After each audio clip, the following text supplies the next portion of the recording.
Hello my dear students, welcome to तरह से class. आज आपके लिए लेकर आया हूँ मूवमेंट बुक से chapter number 8, a house is not a home by Zan Gaudioso. और इस वीडियो में मैं आपके साथ डिस्कस करूँगा 2 मार्क क्वेश्चंस और साथ में लॉन्ग क्वेश्चंस भी। और जैसा कि आप जानते हैं अब सब्जेक्टिव टाइप पेपर जो है ऑलमोस्ट उनकी तैयारी चल रही है सभी स्कूल्स के अंदर। तो look at the very first question here, आपको बताना है यहाँ पर what does the speaker mean by good life. अगर स्पीकर की माने तो गुड लाइफ से मतलब क्या है, तो गुड लाइफ का मतलब है अकॉर्डिंग टू द स्पीकर जो कि नरेटर है Jan, a life where the pet cat was fed well, जहाँ पर उसकी कैट को अच्छे से खाना मिल जाए, पैम्पर्ड यानी अच्छे से प्यार किया जाए, and taken care of in any way, और उसकी अच्छे से देखभाल की जाए। तो गुड लाइफ का मतलब यहाँ पर नरेटर के लिए ये है कि उसकी जो कैट, इससे पता लगता है कि वो अपनी कैट को कितना प्यार करता था और उसके बारे में सोचता भी था वो।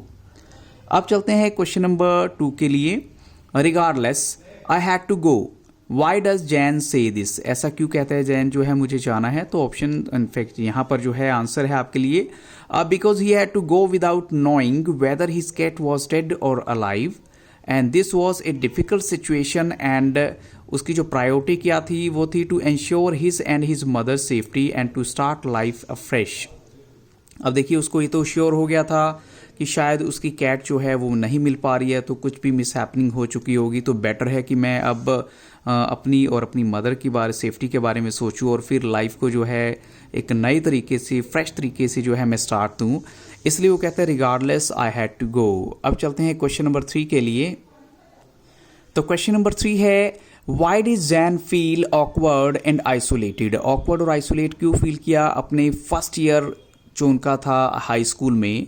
तो इट्स वेरी क्लियर कि जैन की जो पोजीशन है during his first year of high school as the junior most class made him feel awkward, यानी उसको जो है बड़ा ऑकवर्ड सा फील हो रहा था कि उसकी जो जूनियर मोस्ट क्लास है स्कूल में, and the big size of the new school, और साथ में जो उसका सेपरेशन हुआ अपने दोस्तों के साथ, उसकी वजह से वो अपने आप को आइसोलेट फील करता है। क्योंकि जहाँ पर भी आप पढ़ते हैं, जहाँ अपने आप दोस्तों के बीच में रहते हैं और फिर एकदम से आपको स्कूल छोड़कर कहीं चेंज करके जाना पड़े नई जगह पे, तो it's very difficult to adjust. और यही वो प्रॉब्लम थी जैन के साथ कि वो अपने आप को नई जगह पे एडजस्ट नहीं कर पा रहा था। अब चलते हैं क्वेश्चन नंबर 4 के लिए।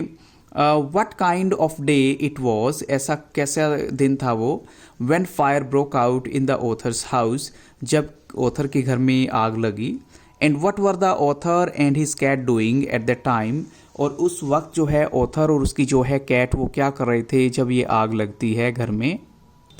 तो यहाँ पर आंसर है बच्चों, ये एक संडे आफ्टरनून का वक्त था और ठंडी हवा चल रही थी और विंडी वेदर था, थोड़ा सा ठंड भी थी, हवा भी चल रही थी जब उस घर में आग लगती है। और जो ऑथर जो है वो अपने डाइनिंग रूम टेबल पे बैठा हुआ था, कुछ होमवर्क कर रहा था, साथ में फायर जो है वो फायर प्लेस में जल रही थी। तो इसका मतलब क्या है कि ठंड की वजह से वहाँ पर घर में जैसे फायर प्लेस होता है वहाँ आग भी चल रही थी, और उसकी जो रेड टैबी कैट है वो बिल्कुल उसके पेपर्स के ऊपर आप कह सकते हैं, और परिंग का होता है वाइब्रेटिंग, थोड़ी सी साउंड निकालना, और उसकी आवाज़ निकाल रही थी थोड़ी सी, और साथ में स्वेट करना क्या होता है, थोड़ा सा हिट करना उसके पेन को, यानी नरेटर को थोड़ा सा परेशान कर रही थी उसकी कैट जो है।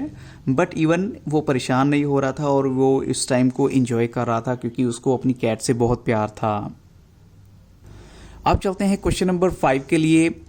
Y did Jan's mother run back in to the house, Jan की मदर जो है वापस घर में क्यों जाती है after having save the important documents, चाहे वो कुछ डॉक्यूमेंट्स बचा कर भी ले आई थी लेकिन फिर से वापस क्यों गई। तो ये एक क्वेश्चन आता है माइंड में, अब क्या रीज़न रहा होगा।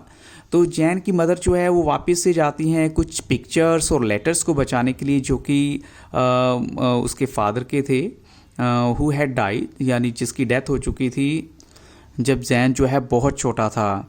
और जैन जानता था इस बात को कि उसकी जो मेमोरीज़ हैं, यानी उसके फादर की जो मेमोरीज़ है उसकी मदर के हार्ट में किस तरह जो है अलाइव थी और कितनी कीमती थी, एक्सट्रीमली प्रेशियस थी, and she did not want them to go up in flames, और वो नहीं चाहती थी कि सब कुछ आग के हवाले ऐसे कर दिया जाए, और वो उन यादों को अभी अलाइव रखना चाहती थी। इसलिए चाहती थी कि जो कुछ भी अवेलेबल हो सके उस जलती हुई आग में से वो लेकर आए किसी भी तरह। अब चलते हैं क्वेश्चन नंबर 6 के लिए। Who brought Jan's mother from the burning house, यानी कौन लेकर आता है जैन की मदर को उस जलते हुए घर में से, and why was an oxygen mask put on her, तो क्यों जो है ऑक्सीजन मास्क लगाया गया उसके ऊपर। तो एक fireman brought Jan's mother, fireman लेकर आता है जैन की मदर को out of the house, burning house, and she had inhaled a little smoke, no doubt. अब जब आप आग की तरफ कहीं भी जाएंगे तो स्मोक जाएगा ही आपके अंदर, और इसकी वजह से क्या हुआ, he rushed her to the truck, और उसको वो ट्रक की तरफ ले जाता है उसकी मदर को, ताकि उनको जो है एक ऑक्सीजन मास्क पहनाया जाए, ताकि उनको बेटर ब्रीदिंग मिले और ऑक्सीजन पहुंचाई जाए शरीर में, क्योंकि ऑक्सीजन की जब कमी हो जाती है तो इट्स वेरी कॉमन कि अनकॉन्शियस हो जाता है कोई भी जो है। अब चलते हैं क्वेश्चन नंबर 7 के लिए।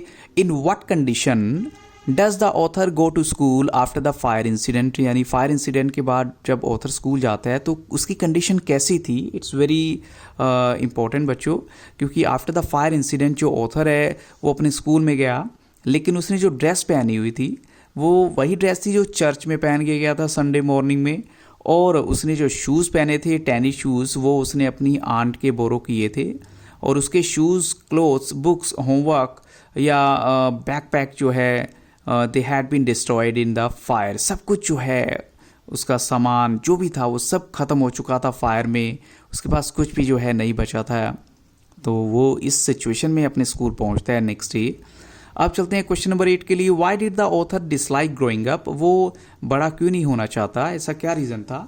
तो the author disliked growing up because he felt that growing up had brought up so many losses. देखिए कहते हैं जैसे आप बड़ा होता चले जाते हैं तो आपके लॉसेस बहुत होते हैं, नुकसान बहुत होते हैं। अब उसको जो है अपना कहते हैं कि मैं बड़ा हुआ तो देखो मेरा पुराना स्कूल मुझसे छूट गया, मेरे दोस्त पुराने चले गए, मेरा घर जो है वो भी जल गया, और इवन उसकी जो पेट कैट है वो भी उससे अलग हो गई। तो इस तरह जो है उसे लगता है कि सब कुछ जो है जैसे आप बड़े होते चले जाते हैं तो छूटता चला जाता है आपसे, तो इसलिए वो कहता है कि मुझे बड़ा होना ही नहीं है। क्वेश्चन नंबर 9 है what is surreal and why does the author feel that everything is surreal. Surreal ऐसा क्या रीज़न था। तो देखिए सरियल मीन्स समथिंग स्ट्रेंज और अनरियल, यानी ऐसा जो अजीब होता है, अनरियल होता है, और दो ऑथर को ऐसा लगता है कि जैसे सब कुछ सरियल था। वो क्यों, because too many unfortunate things जो हैं वो हो चुकी थी उसके साथ। उसका हाउस चल गया, उसकी कैट गुम हो गई, उसकी मदर जो है उसके पास कोई पैसा नहीं बचा था, उसके पास कोई बुक्स नहीं थी, शूज़ नहीं थे, क्लोथ्स नहीं थे, ना ही उसके पास कोई स्कूल यूनिफॉर्म थी।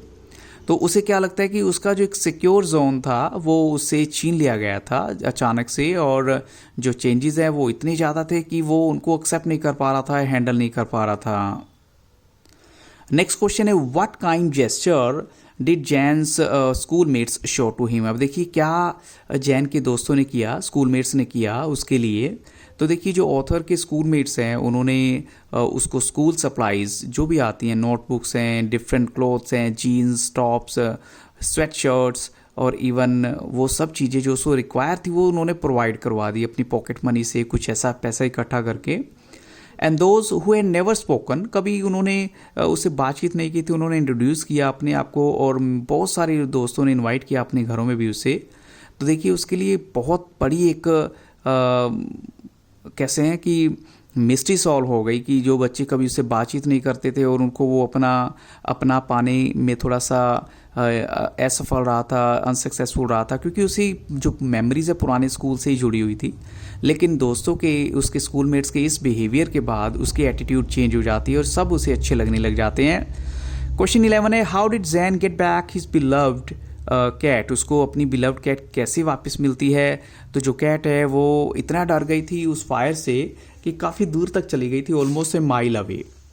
तो एक वुमन जो है वो उसको लेकर आती है उसके ओनर्स को थ्रू, यानी जो जैसे इनका क्या होता है जो कॉलर पे कुछ लगा देते हैं, फ़ोन वगैरह अटैच कर देते हैं, वो फ़ोन नंबर उसने ट्राई किया होगा, चाहे वो नहीं मिला, but somehow she was able to recognise, और ये जो एड्रेस है उसको कहीं ना कहीं से मिल गया, और उसकी वजह से वो उसको कहीं ना कहीं से कनेक्ट करके नरेटर के पास वापस ले आती है कि ये उसी का ही जो है कैट है, उसी की नरेटर की है।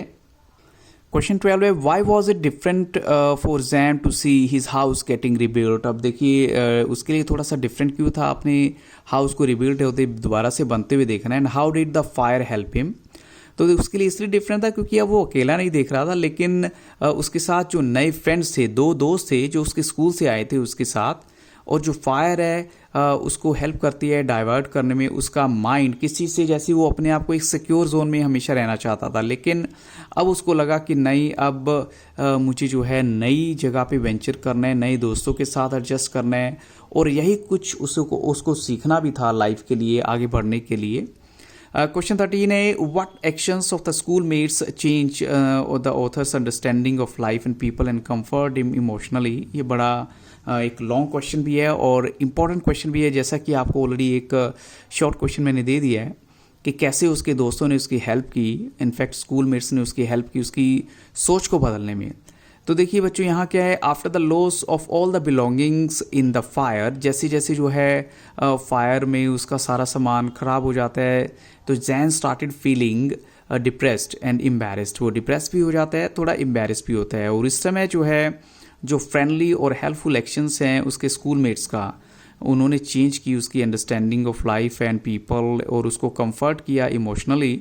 और साथ में उसके जो स्कूलमेट्स हैं वो उन्होंने कुछ एक कलेक्शन की अपनी, और फिर उसके लिए सारा सामान खरीद कर लाए जो उसको ज़रूरी था। और वो सामान क्या था, आप देख सकते हैं स्कूल सप्लाइज़ हैं, तो ये सामान है school supplies, notebooks, all kinds of clothes, jeans, tops, sweatshirts, and those who had never spoken, वो भी जो है उसको इनवाइट कर रहे हैं कि तुम हमारे घर आओ। तो इस तरह जो है उसको बहुत अच्छा लगा, उसने कभी एक्सपेक्ट नहीं किया था कि उसके साथ ऐसा होगा। उनका जो जेन्युइन कंसर्न था वो जैन को बहुत अच्छा लगा, ही फेल्ट रिलीव्ड, और उसको बिलीव होना शुरू हो गया कि everything would be okay, and he stopped focusing on his feelings of insecurity and opened up to all the people around him। अब उसको सब अच्छे लग रहे हैं, जो कंपनी है उसके नए फ्रेंड्स की, और उनके साथ अपने खुशी के पलों को शेयर करना भी उसे बहुत अच्छा लग रहा था, और इससे उसकी जो लॉनलीनेस है वो ख़त्म हो जाती है, और वो एक बार फिर से लाइफ से जुड़ जाता है और लाइफ से अपने आप को कनेक्ट कर लेता है। तो बच्चों इन्हीं क्वेश्चंस के साथ इस वीडियो को यहाँ स्टॉप करूँगा। I hope so these questions will definitely help you lot. So thank you very much for watching Taran sir classes. और अगर वीडियो अच्छा लगा हो तो सिर्फ लाइक करना और शेयर करना और सब्सक्राइब करना मत भूलिएगा। Have very nice day.